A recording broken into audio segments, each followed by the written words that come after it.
I'm back over with Exploding Bare Bones Radio, broadcasting the Skeleton Nation. This broadcast is associated with the one preceding it. What was I going to say to you? I fool with this technology. Usually there's a path.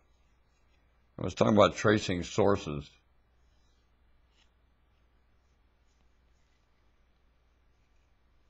One thing you know in living, it worked at one time. Did this planet ever have a mood worth living in? Sure did. How do you know that? Well, because I do make an assumption. And I'll tell you what I use that assumption in, and that there's a series of events in the consistency that procures one pattern that I call enough to work with. It's called consistency. The planet and humans have known a consistency of a length of not only trips around a star, a length of transporting the anatomy through the Earth's experiences. Your anatomy has stayed relatively consistent and supplied with environment for quite some Earth's experiences. I will not call it time. Nandor used the trips around the star for a measurement of what I'm referring to at all. There is other aspects of existence in the cosmos other than trips around a star to use for reference and measurement. Yes, there is. And they are far more efficient when evaluating consistency than trips around the star. Yes, they are. Who can say this? Ha! It is evident.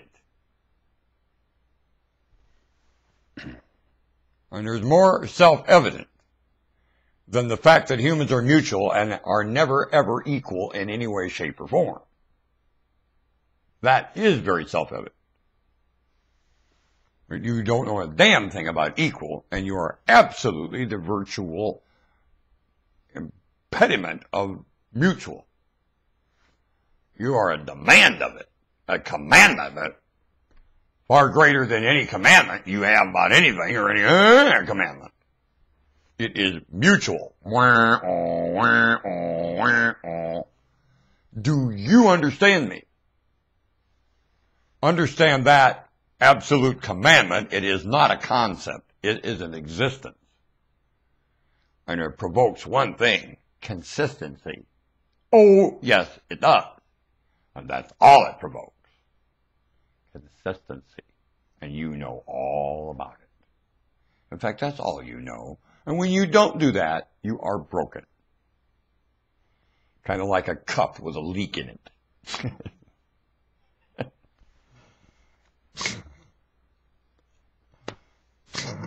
I don't know how else to say it.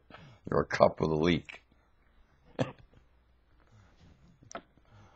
Well, what else did you say? Don't bring David and the Bible into it. It has nothing to do with what I meant. Well, that's what David said, my cup overflow. Oh, shut up. I don't know that David said anything, and let's say he did. I wouldn't trust what David said anyway. If David said it, I'm going to stop and rethink what I just said. And I'm sure he didn't think he said my cup overflows. He's talking about I was sitting on his ass getting away with bloody murder. And he did. Yeah, in many cases, David got away with bloody murder. Yes, he did.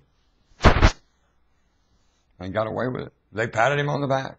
You murdered. You're a wonderful man.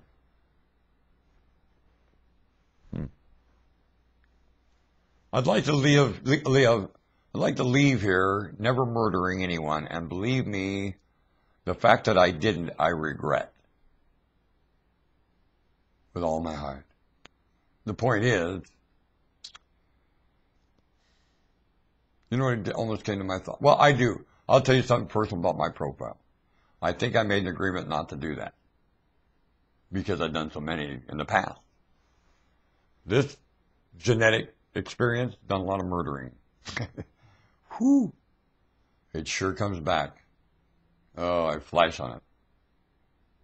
I'm not what I want to do in this life or remembering doing it. I'm feeling good. Because the humans I murdered were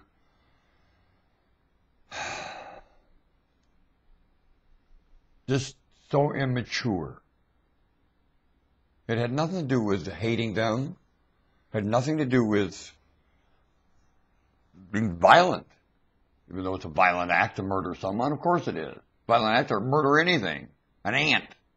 Oh, it's not a violent act to murder an ant. Yes, it is. Yes, it is. Violent ant. Violent act to murder a spy. For a spider to eat a fly is a violent act. Yes, it is. Anything to eat each other, that's a violent act. If you are eating something, you are violent. You are. Did you eat meat today? Did you eat a plant? Did you eat anything? You're violent. If that was living, you ate it. You're an idiot to tell me that's not violent. Yes, it is. That was something living and you ate it. You are violent. Certainly you are. Now, are you passively violent? No, you're savage because you chewed it up and swallowed it without any consideration except the taste of it. That's the epitome of violence. You have no passion for it. You know, humans one time dissolved it up here. And they brought it to about as passive a point as you can to live off of something else living. It's a repulsive idea to live off of something else living. It's just absolutely, to me, repulsive. And whatever built this, in the cosmos of these, to set up the fact that the human anatomy, to maintain temperature, has to eat something living to maintain this temperature is asinine. And you can take temperature and stuff it straight up your rear end, and it is a great privilege in a cosmos of stars and planets that knows nothing of temperature at all to find yourself temperature. The Lord said, you're telling me you don't think yourself a privilege, you idiot. I said, yeah, look what it does to do it. Friction of some sort. What builds temperature in a cosmos? Friction. And only one thing. Friction. Now, no friction, no temperature. Got it? And there are places in this cosmos where you ain't going to find friction. Wanna bet? You're not going to find any measurement of temperature at all. Cold, hot, written, nothing. And you enter there as friction. I'll affirm to you, you are more than a bug screen hitting. And the Earth is able to go through that. Are you aware that the Earth has the width as temperature to go and travel straight through that? Just like in Star Trek. Are you aware of that? Light can't get through it. Nothing can get through it. Earth can. Yep, it sure can. I've done it with my mind. I've done the math of it.